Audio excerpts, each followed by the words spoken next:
ನಮಸ್ಕಾರ friend. Last ಒಂದೆರಡು ತಿಂಗಳು ಮುಂಚೆ ಇಡ್ಲೂರು ಡ್ಯಾಮಿಗೆ ಬಂದಿದ್ದೆ.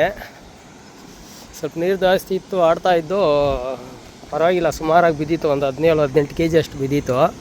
ಈಗ ಮತ್ತೆ ಬಂದಿದ್ದೀವಿ ನೋಡಿ. ಇಡ್ಲೂರು ಡ್ಯಾಮಿಂದ ಫಸ್ಟ್ ಗೇಟ್ ಅದು, ಸೆಕೆಂಡು, 2, 4, 5, 6, 7, 8, 9, ಟೋಟಲ್ 9 ಗೇಟ್ ಇದೆ ಇದರಲ್ಲಿ. ಈ 9 ಗೇಟಲ್ಲಿ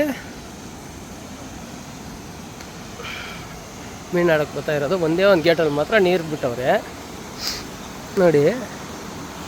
ಇಷ್ಟು ಬಿಟ್ಟವ್ರು ನೀರು. ಇದರಲ್ಲಿ ಒಂದು ಗೇಟಲ್ಲಿ ಮಾತ್ರ ನೀರಿದೆ. ಎಲ್ಲೂ ಪಾಚಿ ಸಿಗ್ತಾಯಿಲ್ಲ.